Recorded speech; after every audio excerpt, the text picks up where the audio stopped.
धरते जगन्ति बहते भूगोल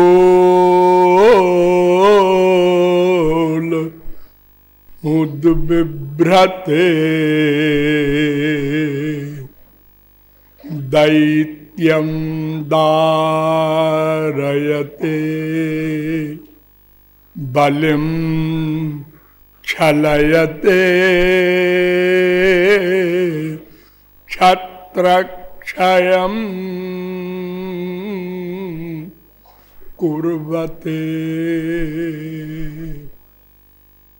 पौलस्त्यं जयते हलिं कलयते कारुण्य मातन्वते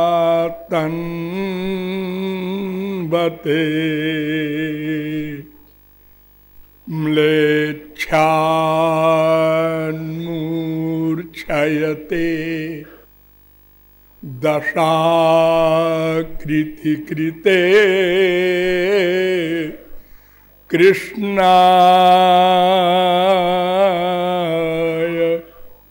तुभ्यं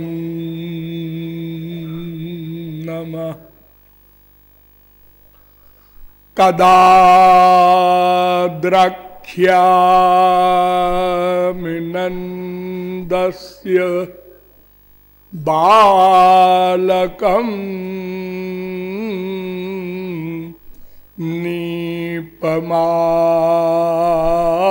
नीपमालकं पालकं सर्वसत्त्वानां लसत् तिलकभालकं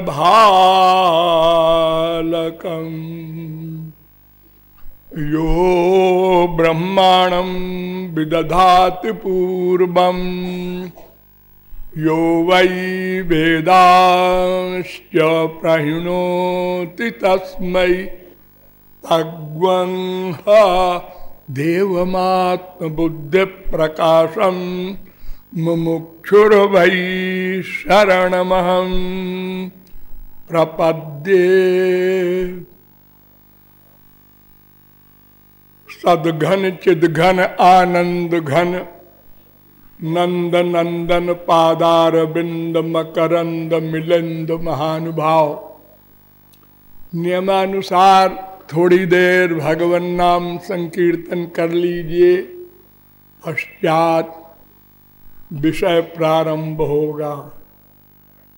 आप लोग भगवान से प्रार्थना कीजिएगा कि मेरे गले महाराज कृपा करें, अर्थात गला बहुत गड़बड़ है, चल जाए तो अच्छा है। भजो गिरिधर गोविंद गोपाला।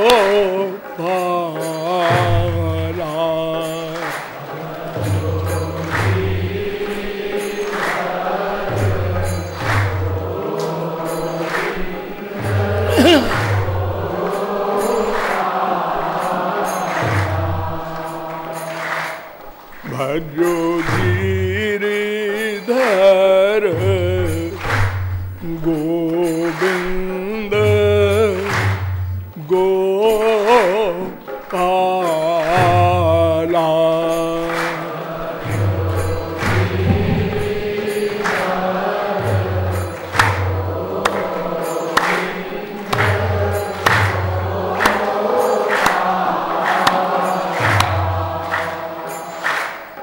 भजो गिरिधर गोविंद गोपाला। बोलिए गोविंद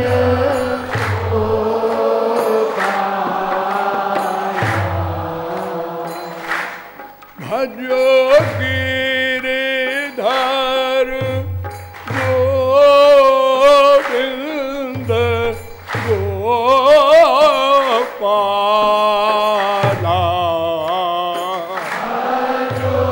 बोलिए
बोलिए वृंदावन बिहारी लाल की।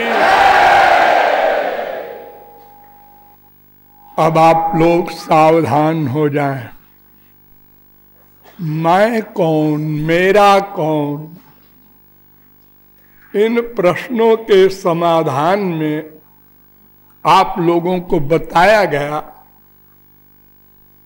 कि शास्त्रों वेदों के द्वारा इस मैं तत्व पर विचार करना होगा, क्योंकि यह मैं तत्व परोक्ष तत्व है। ये प्राकृत इंद्रिय मन बुद्धि गम्य नहीं है। तो तीन तत्व सनातन तत्व हैं, ब्रह्म जीव माया।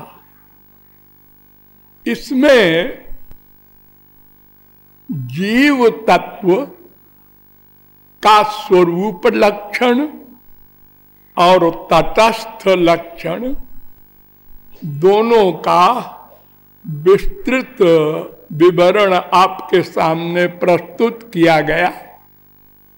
स्वरूप लक्षण ये कि यह जीव भगवान की शक्ति है। नंबर 2 तटस्थ शक्ति है। इसलिए इस जीव को भगवान का अंश कहा जाता है। नंबर 3 इस जीव का भगवान से भेदाभेद संबंध है। कुछ अंश में अभेद भी है, अधिक अंश में भेद है। इसलिए शास्त्रों वेदों में कुछ विचारकों ने अभेद ही माना है, कुछ विचारकों ने भेद ही माना है। किंतु हमारे वैष्णवाचार्यों ने, जगत गुरुओं ने भी केवल शंकराचार्य को छोड़कर सब ने भेदाभेद दोनों संबंध स्वीकार किया है, और यही सर्वसम्मत मत भी है। इसलिए विवाद की कोई बात नहीं है। पश्चात आपको बताया गया कि इस मैं तत्व अथवा मेरे तत्व अर्थात जीव ब्रह्म, इन दोनों तत्वों के जानने के लिए हमको दिव्य शक्ति की आवश्यकता होगी। और दिव्य शक्ति हमारा वाला जो मेरा है भगवान, उससे मिल सकती है। और उसके मिलने का उपाय भी बताया गया। जो जीव भगवान के शरणापन्न हो जाते हैं, जिसको भक्ति कहते हैं, अगर ये कोई जीव स्वीकार कर ले तो भगवान कृपा करके अपनी दिव्य शक्ति दे देते हैं। तब कोई जीव भगवान को अथवा मैं रूपी जीव को जान सकता है, साक्षात्कार कर सकता है। आगे आपको बताया गया कि यद्यपि शास्त्र वेद के द्वारा ये ज्ञान होता है, लेकिन शास्त्र वेद को जानना अर्थात पढ़कर सुनकर कोई व्यक्ति उसका सार हृदयंगम नहीं कर सकता। इसके लिए एक श्रोत्रिय ब्रह्मनिष्ठ महापुरुष की आवश्यकता होगी। उस महापुरुष के बारे में भी आपको वेदों के द्वारा, उपनिषदों के द्वारा और पुराणों के द्वारा बताया गया कि महापुरुष उसे कहते हैं जो भगवान से मिल चुका हो, मिल चुका हो, साक्षात्कार कर चुका हो, उसी को महापुरुष कहते हैं। लेकिन हमारे यहाँ दो प्रकार के महापुरुष हुए हैं। एक तो श्रोत्रिय भी थे, ब्रह्मनिष्ठ भी थे, अर्थात शास्त्र वेद का उनको ज्ञान था। ज्ञान ही नहीं था, वो शास्त्र वेद के ज्ञान को हमको समझा सकते थे, उसमें समर्थ थे। और कुछ भोले भाले ऐसे महापुरुष हुए हैं जिनका शास्त्र वेद से कोई संबंध नहीं, केवल गुरु से संबंध हो गया और उन्होंने गुरु पर श्रद्धा विश्वास कर लिया और उनके अनुसार 100% साधना किया, तो वे लोग भी महापुरुष हो गए। लेकिन महापुरुष हो जाने के बाद सब श्रोत्रिय ब्रह्मनिष्ठ हो जाते हैं। बिना पढ़े, बिना सुने जो ब्रह्मनिष्ठ हो गया, भगवत दर्शन कर चुका, उसको श्रोत्रिय बनने की आवश्यकता नहीं होती। शास्त्र वेद तो हाथ जोड़कर खड़े रहते हैं। इसलिए भगवत प्राप्त संत ही श्रोत्रिय ब्रह्मनिष्ठ संत है। उसी के द्वारा हम तत्व ज्ञान प्राप्त कर सकते हैं। वेदों का जो अर्थ है, विरोधाभास है, उस सबका समाधान कर सकते हैं। तो महापुरुषों के बारे में बड़ी विचित्र परिस्थिति है कि जैसे भगवान दो विरोधी धर्मों का अधिष्ठान है, ऐसे ही महापुरुष भी दो विरोधी धर्मों के अधिष्ठान होते हैं। क्योंकि भगवान की ही सब शक्तियां उनको मिल जाती हैं। इसलिए काम, क्रोध, लोभ, मोह अर्थात माया के इन बड़े बड़े सेनापतियों के समाप्त हो जाने के पश्चात भी उनके भीतर, उनके कार्यों के द्वारा ये सब दिखाई पड़ता है उनके जीवन में। जैसे वो काम रहित हैं और हमारे यहाँ 99% महापुरुष गृहस्थ में रहे, बाल बच्चे हुए, क्रोध रहित हैं। लेकिन बड़े बड़े महापुरुषों ने हजारों लाखों करोड़ों वर्ष राज्य किया और बड़े बड़े युद्ध किए, हजारों लाखों मर्डर किए, लेकिन वो महापुरुष थे। ये विरोधाभास हमको हमेशा सदा से महापुरुषों से वंचित रखा। जैसे भगवान के अवतार में भी हमने भगवान के कार्यों को देखा, ये तो माइक हैं, हमारी तरह हैं। ऐसे ही महापुरुषों को भी देखा कि ये तो हमारी तरह हैं, ये मायातीत कैसे कहे जा सकते हैं।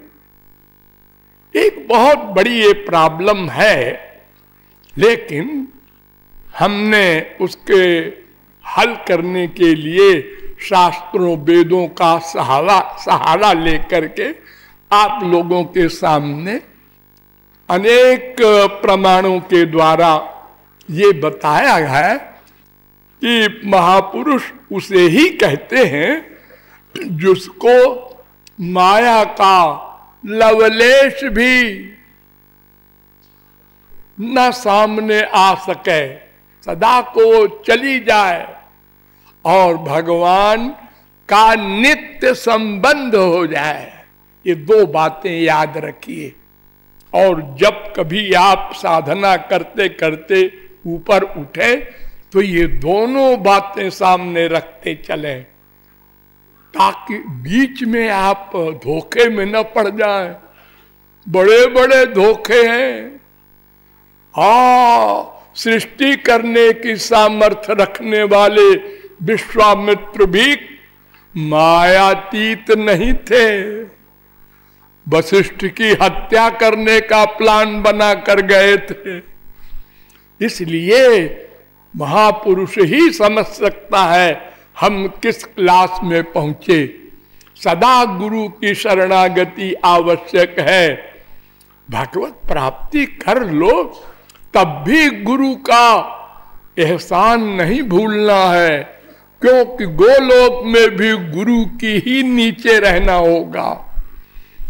गुरु जो सेवा बताएगा भगवान की, वही सेवा आपको मिलेगी। इसलिए गुरु का साथ सदा रहेगा अनंत काल तक, और उससे कभी ऋण होने की बात सोचना भी नहीं। कोई नहीं ऋण हो सकता। अरे जब भक्त से भगवान अपने को ऋणी मानते हैं, कहते हैं मैं कभी ऋण नहीं हो सकता।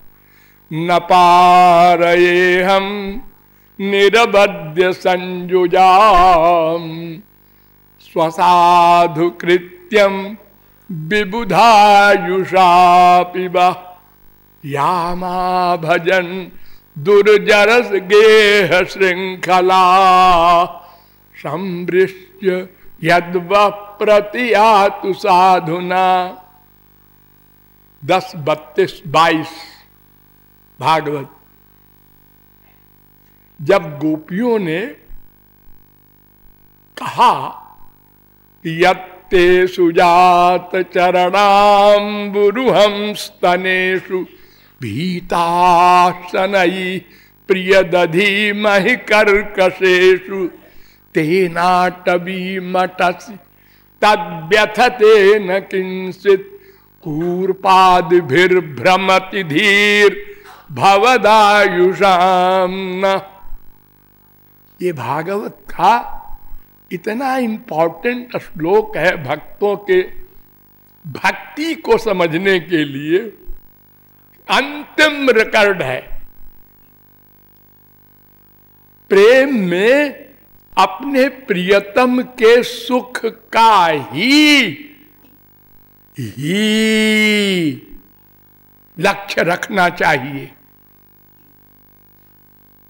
इसी को निष्काम प्रेम कहते हैं।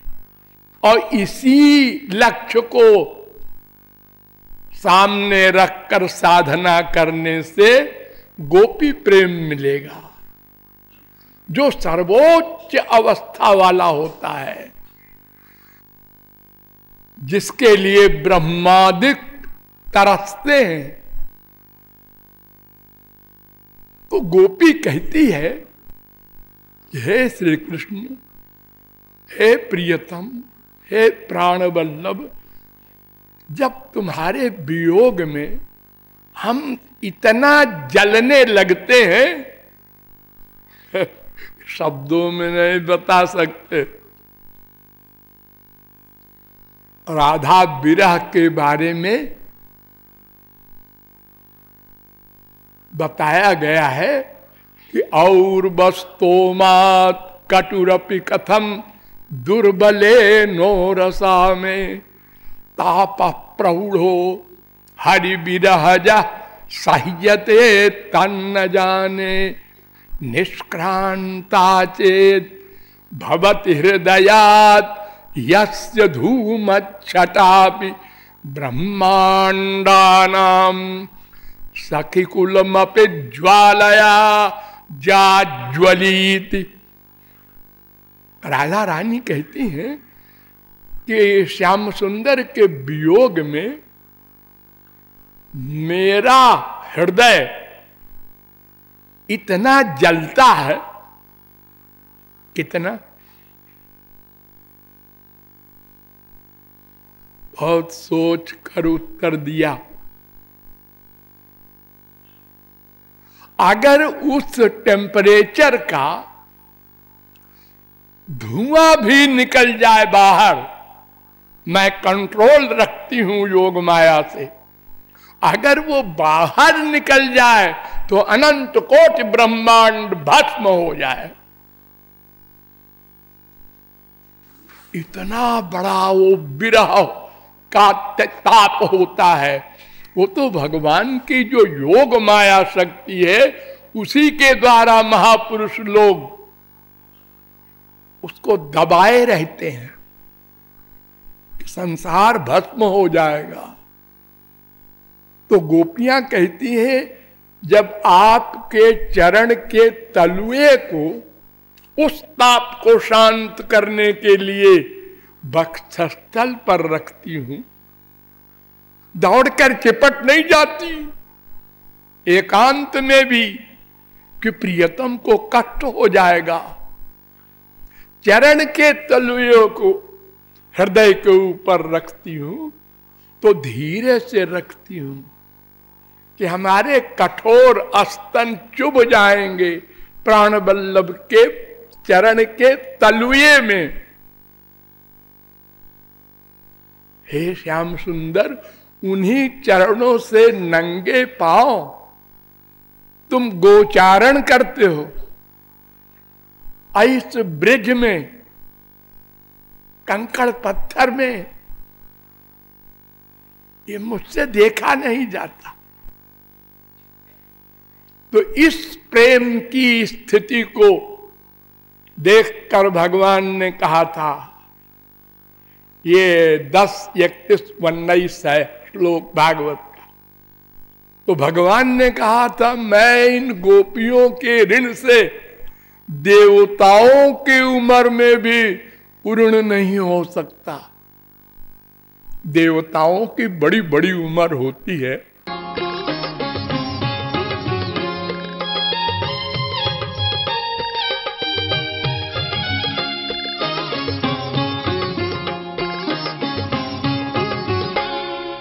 मेरी बरसाने वाली प्यारी प्यारी प्यारी प्यारी, मेरी बरसाने वाली प्यारी प्यारी प्यारी प्यारी, मेरी बरसाने वाली प्यारी प्यारी प्यारी प्यारी, मेरी